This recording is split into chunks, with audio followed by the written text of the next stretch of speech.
안녕하세요. 미래를 설계하라 경제잡학사정 도혜림입니다. 오늘도 두 분의 아나운서와 함께 경제 이야기 나눠보도록 하겠습니다. 연일 쏟아지는 뉴스에 좀 혼란스러운 것 같은데요. 시간이 정말 빠르게 지나가고 있는 것 같습니다. 두 분과 함께 경제 이야기 즐겁게 나눠보도록 하겠습니다. 여러분 안녕하세요. 안녕하세요. 네, 그럼 미증시부터 체크하고 넘어가도록 하겠습니다. 이 미국 뉴욕 증시는 3대 지수 모두 하락하면서 마감을 했습니다. 전날에는 3대 지수가 모두 최고치를 경신하면서 마감을 했는데요. 좀 숨고르기에 접어든 것 같습니다. 일제히 신고가 경신한 이후에 조금은 좀 쉬어가는 흐름 나타나고 있는데요. 이 투자자들의 관망세가 짙어지면서 한숨 쉬어가는 장이 아닌가 하는 지난밤 미국장의 모습이었습니다.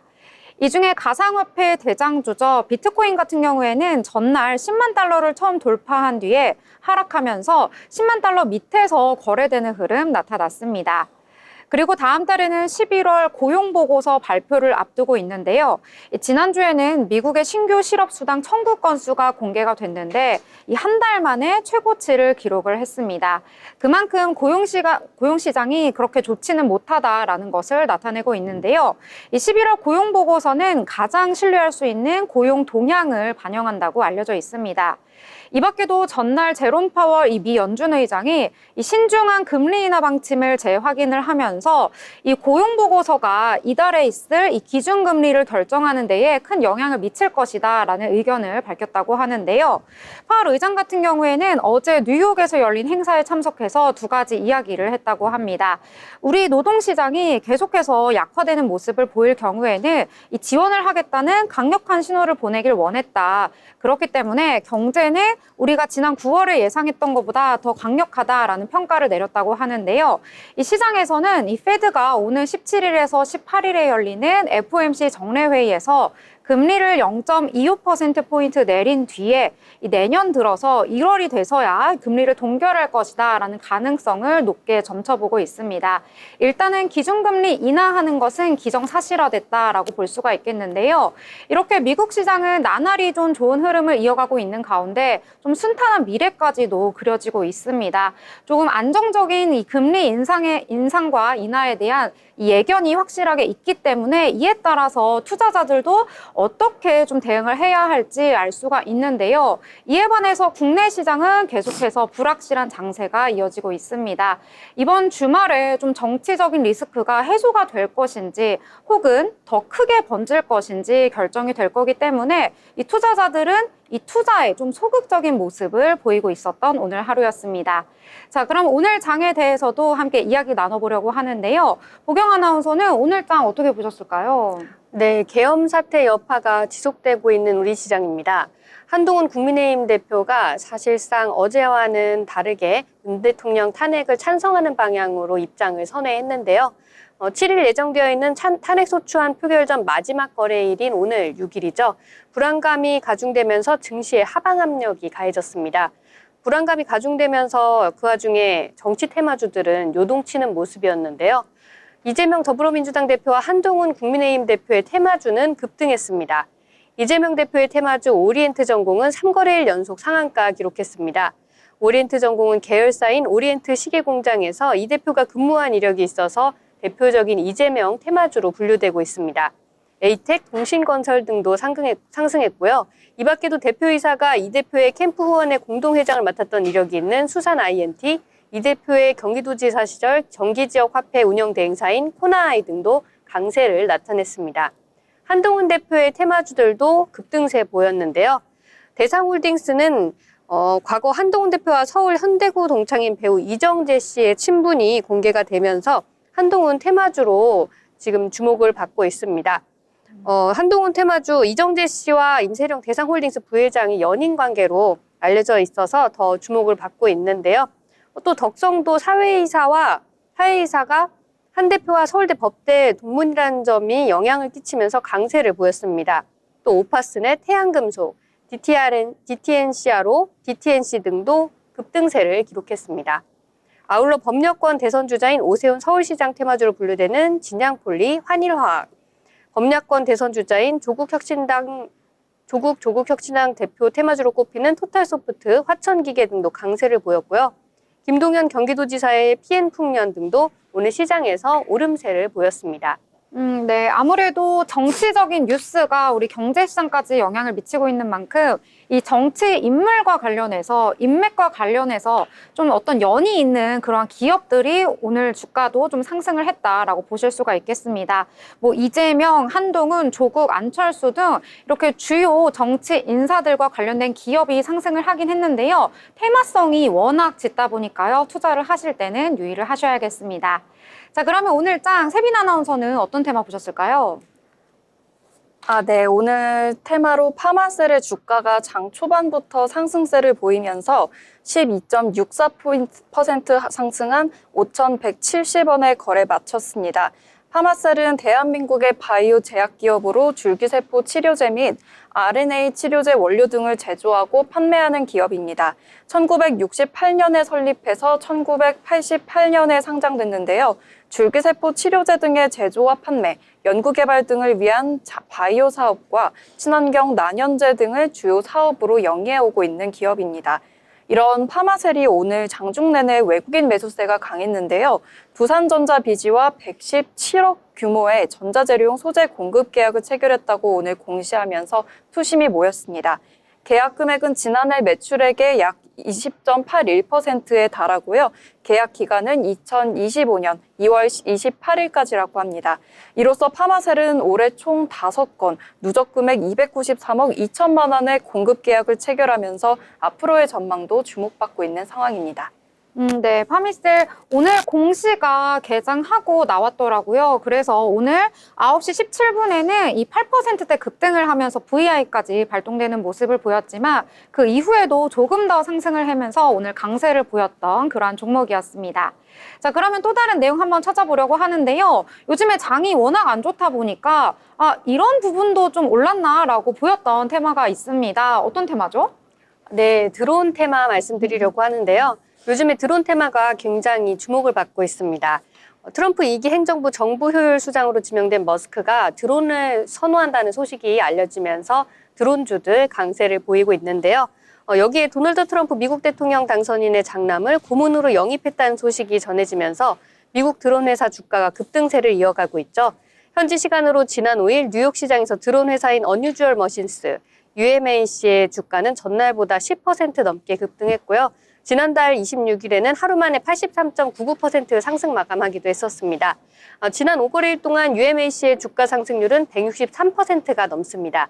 이에 국내 드론 관련주들 우리 시간으로 5일 시간외 매매에서부터 상승 흐름 보여줬습니다. 먼저 좋은 흐름 보여줬던 에이럭스는 드론 로봇 전문 기업인데요.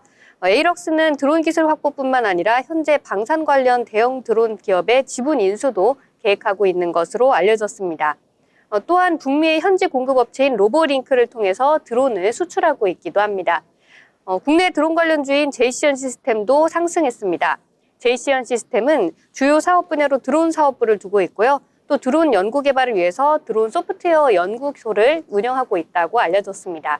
네, 이렇게 드론 원래는 그렇게 주목받지 못하는 테마였는데 언제부턴가 좀 연속성을 보이면서 좀 장에서 좀 강세를 보이고 있는 것 같습니다. 이 군사용으로 쓰이면서도 드론이 주목을 받았었고요. 그리고 얼마 전에 저희가 방송에서도 말씀드렸는데 이 골판지로 만든 드론을 사용한다라고 하면서 또 관련된 업종들도 좀 강세를 보였거든요. 오늘 장에서도 이 드론 일부 종목이 좀 상승을 하면서 강세를 보였다 이렇게 보실 수가 있겠습니다. 자, 이렇게 최근 들어서 연일 좀 악세장 흘러가고 있지만 그래도 저희는 경제 이야기 나눠보면서 미래를 위한 전략 함께 만들어 보도록 하겠습니다. 더불어 본 방송에서 제공하는 정보는 투자 판단에 대한 조언일 뿐 해당 종목의 가치, 상승과 하락에 대해서는 보장하지 않습니다.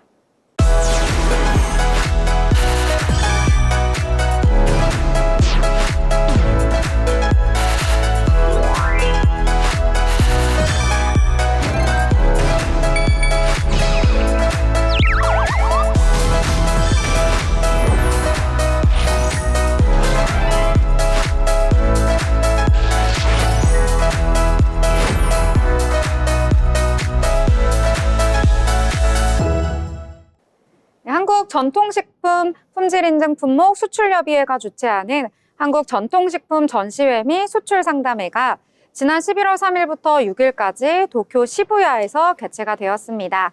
오늘은 그 참여업체 중 옹고집의 이기원 대표를 만나보겠습니다.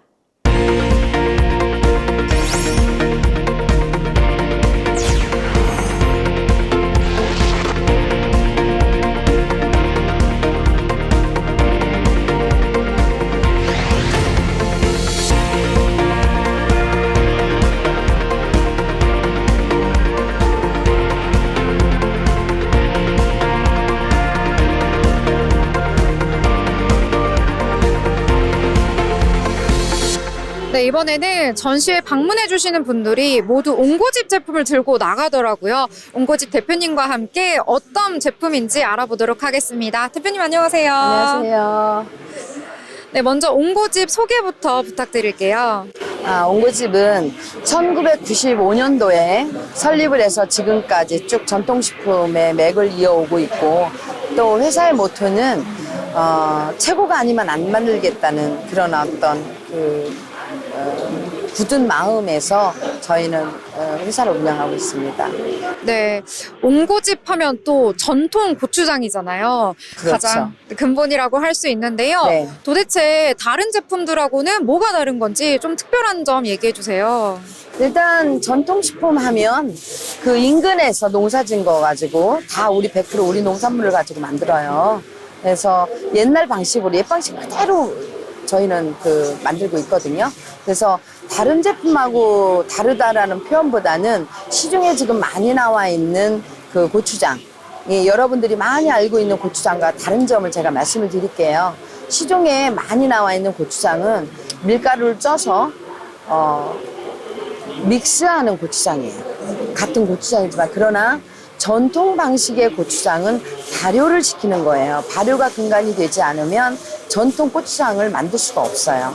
그래서 식혜를 만들어서 그걸 가지고 쌀에 죽을 써서 그걸 가지고 만들고 또 발효를 또 시키고 쭉 오랜 시간 6개월 이상은 충분히 발효를 시켜야 전통 고추장이라고 할 수가 있거든요. 그렇기 때문에 다른 점은 바로, 그리고 우리 몸에 미치는 영향이 정말로 다르죠. 왜냐하면 얘는 효소균들이나 미생물들이 살아있고, 또 일반 시중에 있는 거는 믹싱 소스이기 때문에 효소나 뭐 미생물하고는 관계가 없잖아요. 그렇기 때문에 이런 부분에서 우리 몸에 미치는 영향, 이런 부분은 정말로 이거 시중 고추장하고는 비교할 수가 없죠. 네. 고추장 한국인들은 필수로 먹는 음식이기도 한데, 그렇죠. 요즘에는 외국 분들도 많이 좋아해 주시더라고요. 네네네. 그만큼 인기가 늘고 있는데 또 이걸 응용해서 고추장 팩도 만드셨더라고요. 네, 왜냐하면 전통 고추장만 한 가지만, 그전에는 고추장, 된장, 간장이었어요. 그러나 지금은 시대가 변했고, 또한 외국인들은 우리 전통 고추장, 전통 된장, 전통 간장 이거를 먹기는 조금 힘들 수도 있어요. 왜냐면 맛이 세니까. 우리는 그걸 먹고 자랐기 때문에, 살고 있기 때문에 그 고추장이나 된장 아니면 못 먹어요. 다른 거는. 그런데 그들한테는 무리일 것 같아서, 또 아이들도 있고. 그래서 저희가 현대인들이 좋아할 수 있는 맞는 고추장으로 바꿨어요. 이거는 뭐냐면, 고추장 하면 이걸 가지고 다 우린 요리를 하는 식재료거든요. 그런데 그들은 그냥 먹기를 원해요. 이거를 그냥 먹기를 원하기 때문에 그냥 비빔밥에 넣으면 비빔밥 소스, 떡볶이에 넣으면 떡볶이 소스, 이걸 가지고 돼지고기 요리도 할 수 있고, 닭 도리탕이라고 그러죠. 요즘엔 닭 뭐라고 하는데, 볶음탕. 예, 볶음탕이라고 하는데 저희는 아직도 그냥 도리탕이라고 그래요. 근데 닭도리탕 할 때도 얘를 넣고, 이래서 만능으로 다양하게 쓸 수 있는 걸 한 가지를 가지고 다 일일이 다 구매할 수가 없으니까 그런 고추장을 만들었습니다. 근데 반응도 아주 폭발적으로 아주 좋습니다. 네. 응용해서 이 고추장 팩 말고도 다른 것도 혹시 만드셨을까요? 네, 떡볶이 소스도 만들었죠, 당연히. 전통 고추장을 베이스로 한 떡볶이 소스. 그래서 떡볶이를 만들었을 때 시중에 사는 고추장하고 이거하고 비교했을 때 감칠맛이 정말로 남다르죠. 그리고 저희는 이 식품을 만드는 사람들이기 때문에 끝에 어떤 맛이 남느냐를 따져요. 처음에 먹었을 때 맛있다, 맛없다가 아니라 내가 이 음식을 먹고 났을 때 끝에 남는 맛이 정말 그 음식의 맛이거든요. 그래서 그걸 따졌을 때는 일반 고추장하고 전통 고추장의 차이는 엄청 크죠. 네. 네, 고추장 어느 음식에 넣어도 정말 맛있을 것 같아서 만능이라는 생각이 듭니다. 더 많은 분들이 사랑해 주시길 기원하도록 하겠습니다. 지금까지 함께 해주신 대표님 감사합니다. 고맙습니다.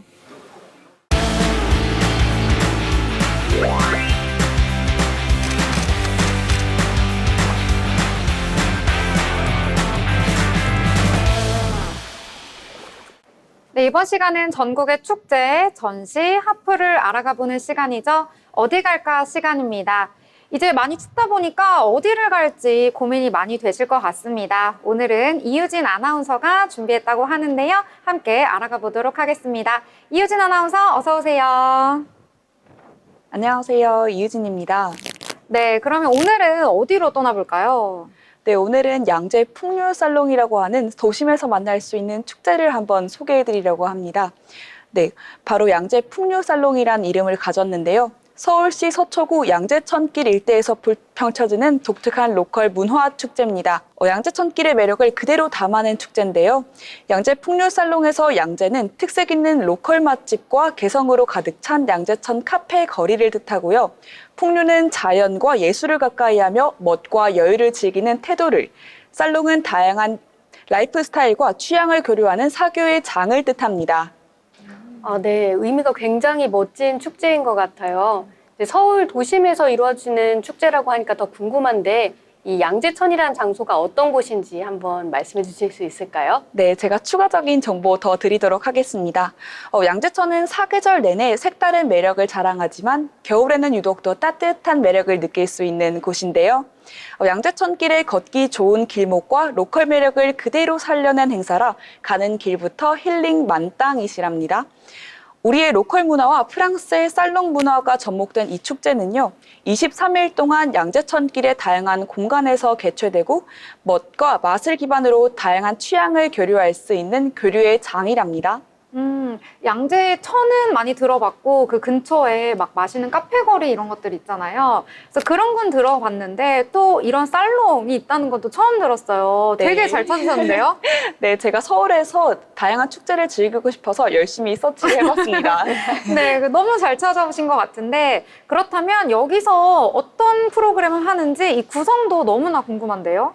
네, 양재 풍류살롱은 총 4가지 테마로 구성이 되어 있습니다. 먼저 양재천 산책 문화를 상징하는 러너들과 교류 파티를 할 수 있는 러닝살롱도 준비되어 있고요. 도시를 살아가는 청춘들을 위한 카페거리 핫플레이스에서 진행되는 인문학 살롱도 있습니다. 또 소상공인의 개성이 담긴 로컬 점포에서 진행되는 클래스와 취미형 소셜 모임까지 오직 양재천길에서만 만나볼 수 있는 독특한 콘텐츠들이 준비되어 있습니다. 네, 그 낮술 인문학이라는 콘텐츠도 굉장히 흥미롭네요. 술을 마시면서 같이 이제 공부를 하는 굉장히 뭐랄까. 말 그대로 풍류를 그렇죠. 즐기는. 네, 풍류가 맞습니다. 약간 선비스러운 그런 느낌이 나는 네. 굉장히 멋진 축제인 것 같은데요. 저도 지금 당장 달려가고 싶다는 생각이 듭니다. 네. 이 축제는 그러면은 혹시 열리는 기간이 어떻게 될까요? 네, 제가 일정 정보 전달해 드리도록 하겠습니다. 11월 30일부터 12월 22일까지 진행되는 이 축제는요, 총 23일간 진행되는데, 지금이 12월 6일이니까 앞으로 보름 정도 더 축제를 즐기실 수 있겠습니다. 보름이면 한 2주 정도 되니까 바짝 좀 즐겨야 될 것 같은데요. 그럼 겨울이니까 조금 춥잖아요. 네. 어떤 준비물을 좀 챙겨가면 좋을까요? 네, 제가 시청자분들을 위해서 꿀팁 하나 준비했습니다. 편안한 옷차림과 편한 신발, 그리고 카메라가 필수라고 할 수 있겠는데요.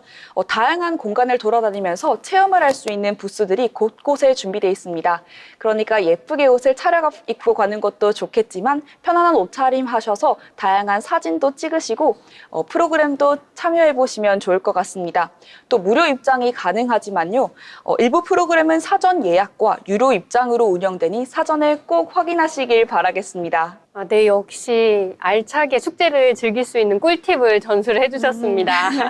네, 저도 꼭 가봐야겠다는 생각이 드는데요. 물론 이제 예쁘게 입고 가서 멋진 인증샷 남기고 이런 것도 좋지만 말씀 듣고 보니까 확실히 옷을 따뜻하게 잘 챙겨 입어야겠다는 생각이 드네요. 네, 아무래도 야외에서 진행되는 행사다 보니 올겨울이 또 유독 추운 것 같더라고요. 패딩 꽁꽁 입고 가셔서 사진도 많이 남기시고 예쁜 클래스도 참여하셨으면 좋겠습니다. 네, 말씀해주신 것처럼 꼭 미리 예약해야 하는 프로그램들도 있으니까요. 방송 보신 분들께서는 꼭 프로그램 미리 사전에 예약하셔서 빠짐없이 즐겁게 축제 즐기셨으면 좋겠네요. 네, 다양한 프로그램들 많은 분들이 너무나도 좋아할 것 같습니다. 이렇게 정말 많은 분들이 좋아할 것 같은 프로그램 알차게 찾아오셨는데요. 알찬 정보 전해주신 이효진 아나운서 감사합니다.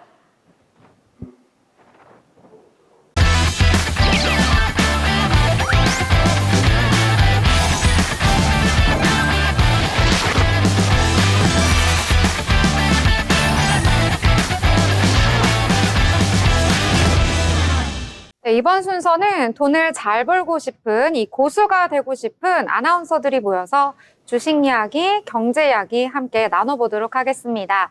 자, 그 전에 오늘장 어떻게 끝이 났을지 확인을 해봐야 될 것 같은데요. 매일매일 주식시장 체크하는 거 정말 중요한 거 알고 계시죠? 오늘은 양세빈 아나운서가 깔끔하게 정리해드린다고 합니다. 세빈 아나운서, 오늘장 어떻게 마무리되었을까요? 네, 12월 6일 오늘 12월의 첫 주였죠. 마감 시황 전해드리겠습니다. 오전장에 상승 출발했던 코스피 지수가 10시 40분 무렵 하락 반전하면서 0.56% 하락한 2,428포인트에 거래 마쳤습니다. 오후장 들어서 양지수 모두 반등은 시도했습니다만 상승 전환하기에는 약간 부족한 모습이었습니다. 이렇게 지난주 2,455포인트에 마쳤던 시장이 화요일장에서는 2,500포인트까지 반등을 시도하면서 굉장히 기분이 좋았는데요. 하지만 비상계엄 선포 이후 내내 하락장을 이어오면서 현재는 2,400선을 간신히 웃돌고 있는 상황입니다. 계엄 해제로 변동폭은 다소 진정되는 듯 했으나 하루 만에 여당이 대통령 탄핵 찬성 쪽으로 돌아서면서 정치 불확실성이 증대되고 있는 상황, 그리고 동시에 2차 계엄 이야기까지 나오면서 증시에는 악재가 되고 있습니다.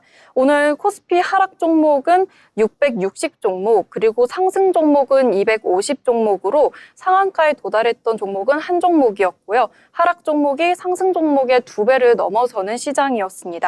코스닥은 훨씬 충격이 더 컸습니다. 코스닥 1.43% 하락한 661포인트에서 거래 마쳤습니다. 장중 흐름은 코스피와 비슷했지만 하락 출발하면서 하락폭은 그 3배에 가까웠습니다.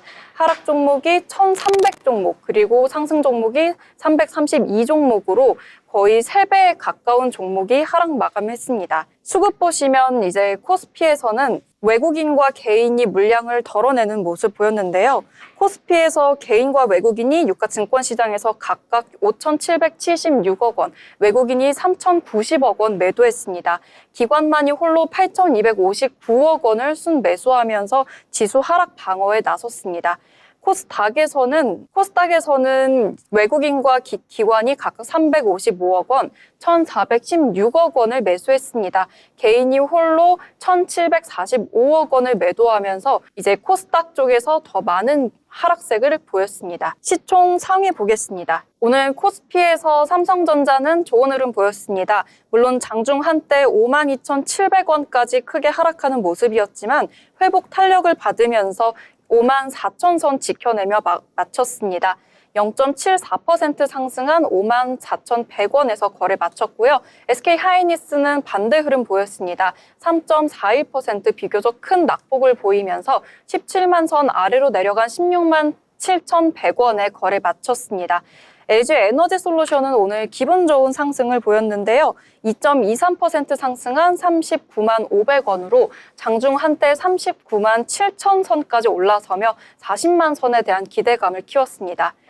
그리고 삼성 바이오로직스는 0.21% 하락한 96만 2천 원, 현대차는 0.49% 하락한 20만 3,500원에 거래 마쳤고요.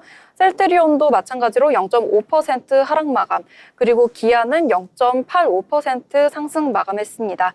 오늘 고려아연의 변동폭이 컸습니다.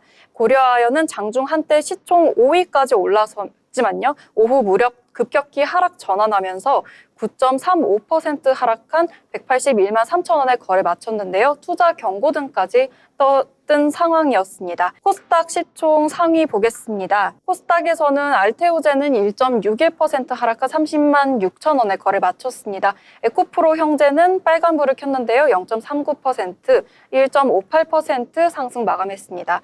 HAB와 리아켐바이오, 휴젤, 그리고 엔캠까지 모두 하락 마감했습니다. 각각 0.96%, 0.76%, 1.85%, 0.69% 하락 마감했습니다. 클래시스는 3.34% 하락하며 낙폭이 큰 모습이었고요. 레인보우 로보틱스는 1.14% 상승하며 오늘 다소 하락을 방어하는 모습 보였습니다. JYP 엔터테인먼트는 0.14% 약보합권에서 거래 마쳤습니다. 마감 시황 전해드렸습니다. 네, 오늘 시황 잘 정리해 주셨습니다. 오늘 같은 경우에는요, 양대 시장 계속해서 흐름이 안 좋았는데 오늘도 역시 하락을 하면서 마감을 하긴 했습니다. 코스피 같은 경우에는 전일 대비 0.56% 하락하면서 2,428선에서 거래를 마쳤는데요. 그래도 장 초반에는 좀 플러스권에서 움직이면서 저가 매수세가 유입이 되었다. 그래서 다시 반등을 한다라는 이야기가 나왔었는데 오전에 하락 전환한 이후에 계속해서 마이너스권에서 움직이면서 오늘 하락 마감을 했습니다. 코스닥 같은 경우에도 1.43% 하락을 하면서 661선에서 거래를 마쳤는데요. 이 장중에는 3.96% 거의 4%대까지 내려앉기도 했습니다. 644선까지 내려앉는 모습이 나왔다가 그래도 좀 오후 들어서 낙폭을 일부 줄여가면서 마감을 하면서 그래도 1%대 하락 마감을 했습니다. 오늘 같은 경우에는요, 수급에서 보시면은 외국인은 코스피에서 계속해서 물량을 좀 빼내는 모습이 나타났고요. 기관 같은 경우에는 좀 매수세가 강하게 들어왔습니다. 기관은 8천억 원대 매수 우위를 하는 모습이 나타났고요. 코스닥에서는 외국인과 기관 동반 매수하는 흐름이 나타났다. 이렇게 보실 수가 있겠습니다. 이 장중에 계속 마이너스권 움직임이 보이기는 했지만 그래도 좀 오후 들어서 저가 매수세가 일부 유입이 되면서 좀 낙폭을 줄여서 그나마 좀 만회를 하면서 마감을 했다라고 보실 수가 있겠습니다. 오늘 시가총액 상위 종목들도 코스피와 코스닥 좀 혼조세를 보이는 모습이 나타났는데요. 이 코스피에서는 반도체, 투토, 오늘은 좀 다른 온도차 속에서 마감을 했습니다. 삼성전자는 그래도 좀 지수를 방어를 하면서 그래도 0.74% 소폭 상승을 하면서 마감이 됐고요. SK하이닉스는 오늘 좀 분위기가 좋지 않았습니다. 3%대 하락을 하면서 마감을 했다. 이렇게 보실 수가 있겠습니다. SK하이닉스는 이달 3일부터 3거래 연속 상승을 했었는데요. 7거래일 만에 17만 원 선 회복을 했었는데 약세를 보이면서 하루 만에 다시 자리를 내어줬다. 이렇게 보실 수가 있겠습니다. SK하이닉스 큰 악재는 없었는데요. 이렇게 3%대까지 떨어진 것은 이 디램 부문 실적에 대해서 좀 눈높이를 낮춰야 되지 않나 이러한 진단이 나오면서 좀 투심에 영향을 미친 것이 아닌가 하는 의견이 나오기도 했고요. 오늘 같은 경우에는 고려아연이 아무래도 좀 시총이 크다 보니까 오늘 장중에 이렇게 강세를 보였었는데 결국에는 하락 마감을 했거든요. 9%대까지 떨어졌는데요. 이 큰 종목이 오르락 내리락 하다 보니까 좀 지수에도 큰 영향을 줬다. 이렇게 보실 수가 있겠습니다. 코스닥 같은 경우에는 일부 종목, 개별 이슈가 있는 종목들로 아주 소폭 상승을 했고요. 대부분의 종목이 하락을 하면서 좀 지수에 좀 하방 압력을 가해주는 하루였다. 이렇게 보실 수가 있겠습니다.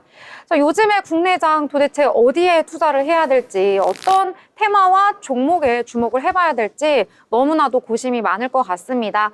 함께 우리가 이야기 나눠보면서 어디에 좀 주목을 하면 좋을지 함께 이야기 나눠보도록 하겠습니다. 자, 보경 아나운서는 오늘 장에서 그래도 괜찮게 본 테마 어떤 테마 있을까요? 오늘 그래도 2차 전지주들이 조금 선방해준 모습이었는데요. 장 초반부터 강세를 보였습니다. 미장에서 테슬라가 장중 5% 가까이 치솟으면서 52주 신고가를 기록해준 덕분인데요. 미 현지 시간 5일 뉴욕 증시에서 테슬라는 전날 대비 3.23% 오르면서 장을 마감했습니다. 글로벌 전기차 대장주인 테슬라의 로보택시에 대한 기대감이 커진 영향인데요. 간밤 미 증시에서 테슬라가 출시를 준비 중인 로보택시에 대해 세부 내용을 공개하면서 테슬라의 주가가 강세를 보였습니다. X 등 온라인에서 테슬라 로보택시인 사이버캡 담당 엔지니어가 관람객들에게 사이버캡의 사양을 소개하는 영상이 공개되기도 했는데요. 앞서 일론 머스크 테슬라 CEO는 지난 10일 로보택시 공개 행사에서 사이버캡을 2026년에 대량 생산하겠다는 계획을 공개하기도 했습니다. 이 같은 소식 속에서 국내 2차 전지주인 에코프로와 에코프로 BM 등이 함께 상승하는 모습이었고요. LG 에너지 솔루션, SK 이노베이션, 삼성 SDI, 포스코 퓨처엠들도 함께 상승 흐름 보였습니다. 강동진 현대차증권연구원은 GM3공장 관련해서 불확실성이 해소될 경우에 2026년에는 실적 전망치를 상향할 여지가 있다고 2차 전지주들에 대해서 전망을 했고요. 또 트럼프 정부 출범 이후로 불확실한 정책으로 인해 그전에 미국 전기차 판매량이 호조를 보일 것이라면서 재고 축소를 기대할 만하다고 말했습니다. 네, 이렇게 테슬라 관련해서 2차 전지주 좀 강세 보인 종목들이 있어서 오늘 소개를 해주셨는데요. 테슬라가 간밤에 장중에는 5%대까지 강세를 보이면서 마감을 했습니다. 어제는 3%대로 종가를 형성하기는 했는데 52주 신고가를 찍으면서 테슬라 연일 좀 상승을 한다 이렇게 보실 수가 있겠습니다. 저도 테슬라 좀 떨어지면은 진입해야지라고 눈여겨보고 있었는데 결국에는 52주 신고가까지 찍는 모습이 나타나더라고요. 앞으로 더욱더 이 상승 탄력 받아가지 않을까, 트럼프 행정부가 들어서면은 더 좀 주가가 오르지 않을까 이런 개인적인 생각까지 드는데요. 오늘 우리 장에서는 테슬라가 강세를 보였는데 2차 전지주는 강세였는데요. 이 자율주행과 관련된 종목들은 좀 일제히 하락하는 모습을 보여서요. 이 훈기가 국내장까지 모두 다 퍼지진 않았구나 이렇게 생각이 드는 하루였습니다. 자, 그러면 이렇게 2차 전지 관련주는 좀 강세를 보였는데요. 반도체주는 오늘 좀 약세를 보였습니다. 이 반도체 또 엔비디아 빼놓을 수가 없는데요. 관련된 종목 한번 찾아보셨다고요? 네, 오늘은 S넷을 소개해드리려고 합니다. S넷의 주가가 오늘 10%대 상승한 4,360원에 마쳤습니다. 장 초반에는 외국인의 관심과 함께 19% 가까이도 급등하는 모습 보였습니다. 이러한 급등 배경에는 엔비디아와의 파트너십 소식이 있었는데요. S넷은 시스템 네트워크 통합 구축, 그리고 유지 보수 등 사업을 맡고 있는 기업으로 S넷의 자회사 구더스가 엔비디아와의 파트너십 계약을 체결했습니다. 이를 모기업인 S넷 시스템으로 이관받아 엔비디아 인공지능, 그리고 엔터프라이즈와 DGX 클라우드, 버추얼 데스크탑, 비주얼라이제이션 등 다양한 솔루션 영역을 승계받게 되는데요. 이렇게 되면 중간 유통 단계 없이 엔비디아 솔루션을 직접 조달할 수 있게 된다고 합니다. 지난 27일 S넷은 AI COE 데이 행사에서 엔비디아를 비롯한 시스코와 델 테크놀로지 등 글로벌 기업들과의 협력 사례를 공유했고 AI 클라우드 기반의 서비스와 솔루션을 선보였습니다. 올해는 인력 충원을 통한 서비스 확대와 고객 유입 가속화로 실적 성장을 꾀하겠다는 각오도 보였는데요. 또한 S넷 시스템은 AI 역량을 한데 모은 AI 센터를 신설하는 반면 글로벌 IT 기업인 시스코와 델과의 긴밀한 협업도 이어나가며 투자자들의 관심을 계속해서 끌어모으고 있는 상황입니다. 네. 그래서 이렇게 일부 종목이 좀 개별 이슈 있는 종목만 상승을 했고요. 반도체 같은 경우에는 오늘장에서 전반적으로 좀 약세를 보였다 이렇게 보실 수가 있겠습니다. 저는 오늘장에서 금융주 이야기 한번 해보려고 하는데요. 이 윤석열 대통령의 계엄령 선포 이후에 뭐 해제가 되긴 했지만 금융주의 타격이 엄청난 것 같습니다. 이에 따라서 BNK 증권은 또 이제 보고서를 냈는데요. 최근에 정치적 리스크로 인해서 가장 큰 피해를 본 것이 바로 이 금융주다라는 이야기를 했습니다. 이 금융주 같은 경우에는요, 특히 외국인 투자자들의 매도가 강하게 나타나면서 이 계엄령 이 사태 이후에 이틀 동안 우리 거래소에서 외국인이 모두 매도한 그런 물량 중에 4분의 1이 모두 금융주라고 합니다. 그래서 은행주는 이 상승 동력이 좀 빠졌다라고 보실 수가 있겠는데요. 원래 이런 은행, 금융주 같은 경우에는 올해 가장 큰 상승을 보였던 그러한 테마였습니다. 올해 정말 잘 나갔다라고 보실 수가 있겠는데요. 이렇게 잘 나가게 된 배경에는 바로 밸류업 프로그램이 그 배경이었습니다.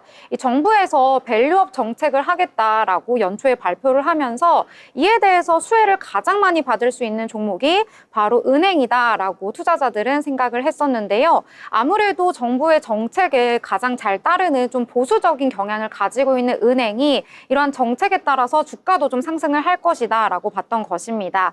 또 정부는 세제 혜택도 지원을 하겠다라고 밝혔었는데요. 이 기업의 주주 환원 증가분에 대해서 이 법인세 세액공제를 적용을 하겠다라고 밝혔었고요. 또 최대 주주 상속세의 20%를 할증 평가도 폐지를 하겠다라고 밝혔습니다. 하지만 이 윤석열 대통령의 계엄령 선포 그리고 해제 이후에 지금 전국이 어떻게 흘러갈지 모르는 상황 속에서 이러한 정책이 계속 이어지기는 좀 힘들지 않을까라고 생각한 많은 투자자들이 물량을 많이 빼내고 있습니다.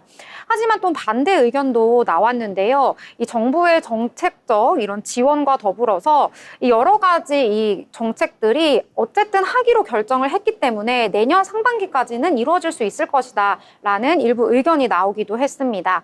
그리고 2025년 이후에 총 주주 환원율이 큰 폭으로 상승을 한다고 감안을 한다면 최근에 은행주가 하락을 한 것은 오히려 저가 매수의 기회다라고 보는 그런 투자자들의 의견까지 반영이 되면서 오늘 장에서는 그래도 일부 종목이 좀 살아남았다라고 보실 수가 있겠습니다. 하지만 또 최근 들어서 금리가 인하가 되면서 은행에서 가장 큰 수익이 이 이자의 마진율이 좀 떨어진다 이러한 의견도 나오면서 좀 갈피를 잡지는 못하고 있는 상황인데요. 새롭게 은행주에 대한 내용이 나오면은 또 전달 드리도록 하겠습니다. 그래도 오늘 장에서는 기업은행이라든지 신한지주, 하나금융지주 이런 종목들이 연 이틀 너무 떨어졌기 때문에요. 저가 매수세가 유입되면서 오늘 장에서 아주 소폭 상승을 했다 이렇게 보실 수가 있겠습니다. 자, 그러면 또 다른 테마 함께 얘기해 보려고 하는데요. 오늘 장에서 또 빼놓을 수 없는 얘기가 있더라고요. 네, 고려아연 이야기를 안 할 수가 없겠는데요. 오늘 장에서 굉장히 변동성이 큰 모습을 보였죠. 장 초반에는 7% 이상 급등해 주당 240만 7천 원을 기록하면서 현대차를 제치고 시총 5위에 등극하기도 했었는데요.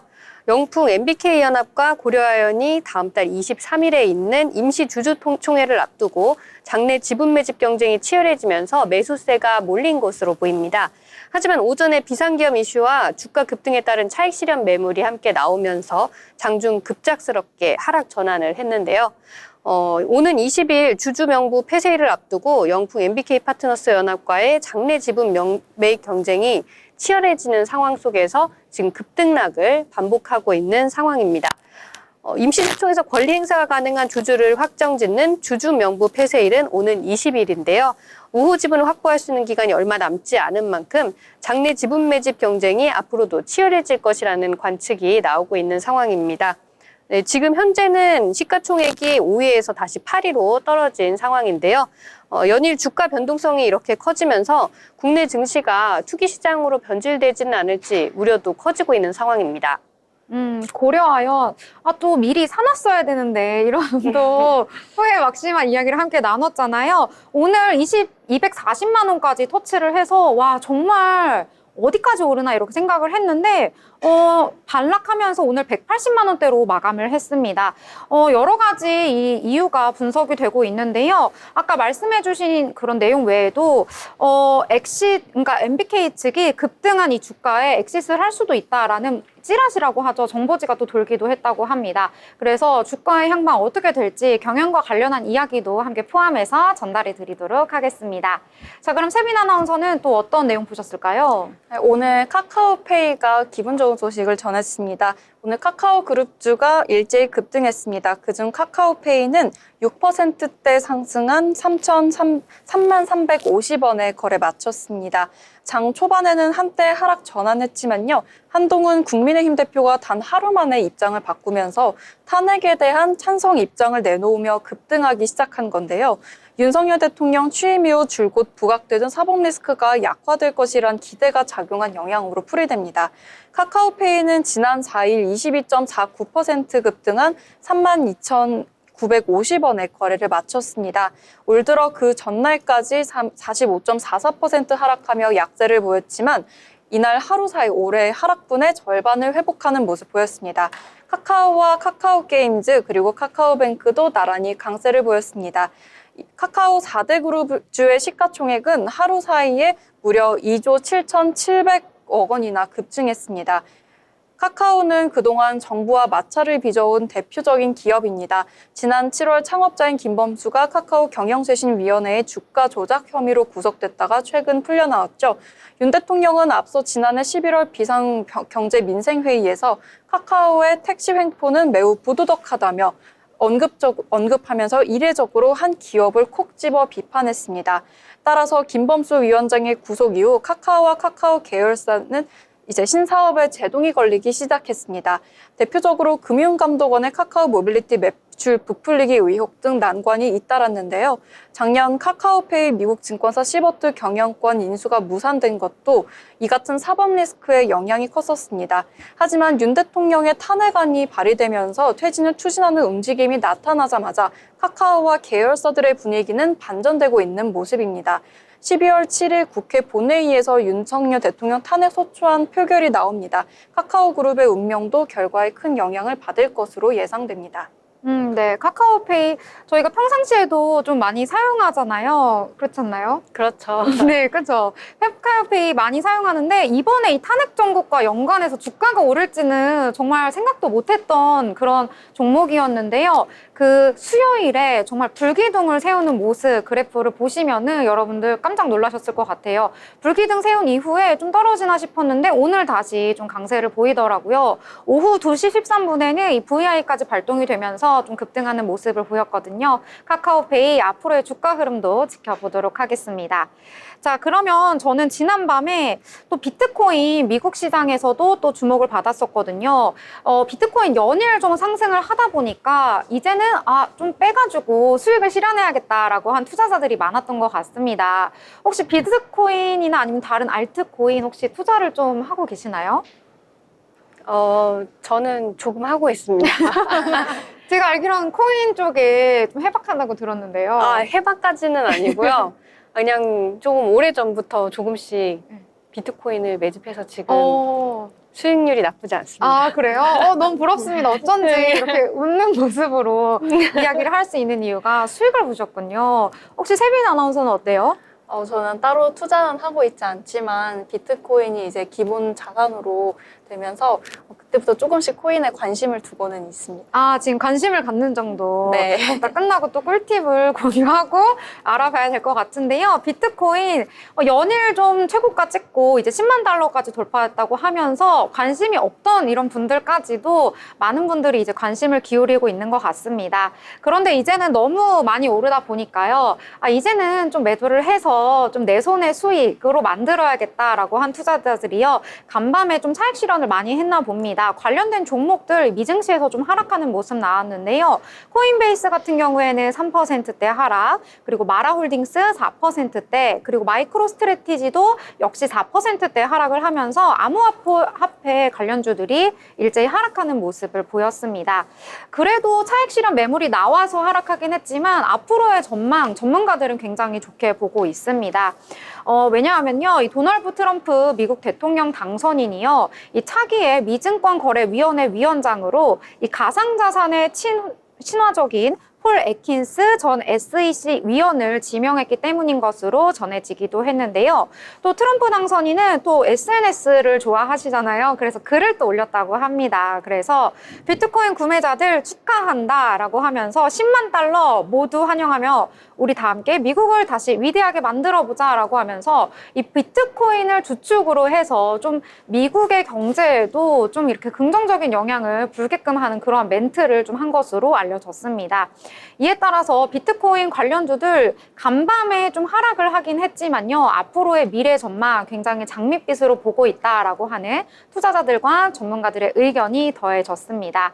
비트코인 앞으로 제가 앞으로 전망 안 좋다고 말씀하시는 분은 거의 못 본 것 같거든요. 그래서 좀 좋지 않을까라는 생각까지 덧붙여 보도록 하겠습니다. 자, 그러면 또 다른 테마에 대해서 함께 또 이야기해 보려고 하는데요. 보경 아나운서는 어떤 테마 보셨을까요?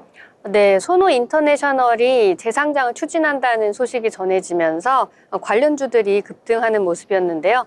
금융투자업계에 따르면 대명 소노시즌 지주사인 소노 인터내셔널은 최근 상장 대표 주관사로 미래에셋증권에 이어서 대신증권을 선정하면서 유가증권시장 상장 재추진에 나선 것으로 알려졌습니다.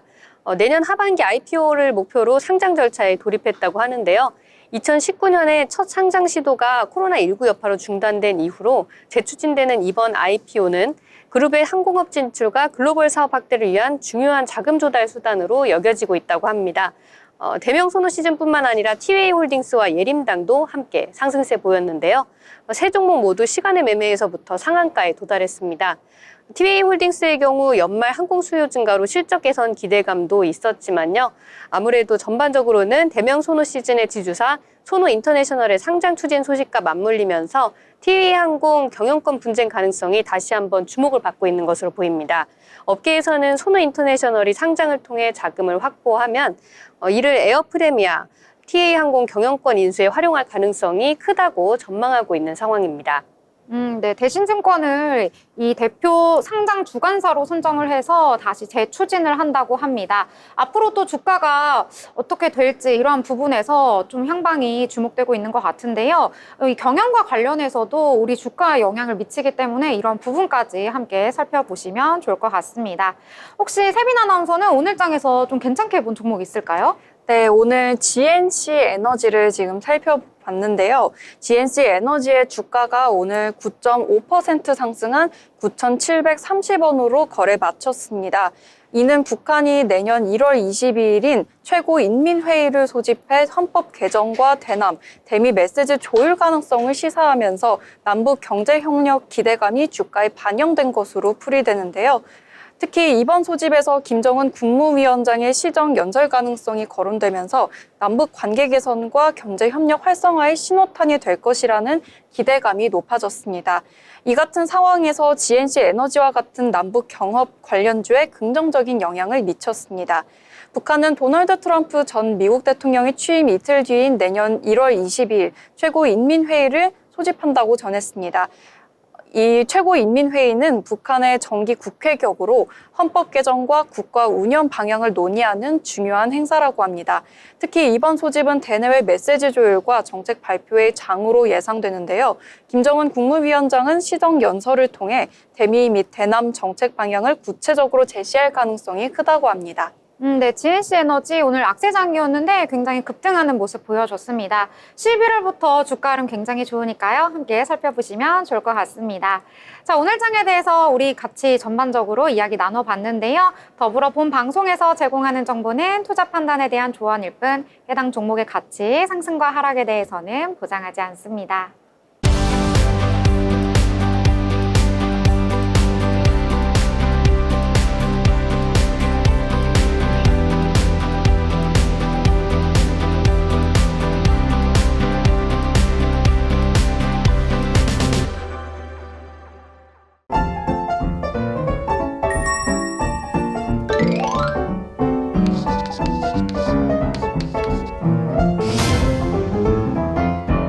네, 금요일도 이렇게 마무리가 되어가고 있습니다. 오늘 장에 대해서 한 줄로 한번 표현을 해보려고 하는데요. 세빈 아나운서는 오늘 장 어떻게 표현할 수 있을까요? 네, 아직까지는 변동폭이 가라앉지 못한 모습인 것 같습니다. 물론 이제 그 와중에도 특징주로 올라오는 종목들은 있습니다만 그래도 아직까지는 조금 더 앞으로의 방향을 계속해서 지켜봐야 될 것 같습니다. 네, 그럼 한 줄로 표현하면 뭐죠? 한 줄로 표현하면 아직까지는 불안정하지만 곧 괜찮아질 거라고 생각하고 있습니다. 네. 곧 괜찮아질 거다. 이렇게 정리해 보겠습니다. 자, 보경 아나운서는 어떻게 정리해 볼까요? 아무래도 계엄령 사태 이후로 시장이 아무래도 좀 더 많이 무너진 상태라고 볼 수 있을 것 같은데요. 그럼에도 불구하고 정치 테마주 같은 특징주들도 그렇고 분명히 오르는 종목들은 있거든요. 그러니까 너무 여러분들 절망하거나 암울해하지 마시고 위기를 기회로 삼으시기를 바랍니다. 아, 그럼 위기를 기회로 네. 정리해 보도록 하겠습니다. 주식시장 연일 안 좋지만 이번 주말이 큰 분수령이 될 수도 있겠다라는 생각이 듭니다. 이번 주말에 주목해보자 이렇게 저는 정리해 보도록 하겠습니다. 주말 정말 평온하게 무탈하게 잘 보내시고요. 저희는 월요일 방송으로 다시 찾아뵙도록 하겠습니다. 시청해주신 여러분 고맙습니다.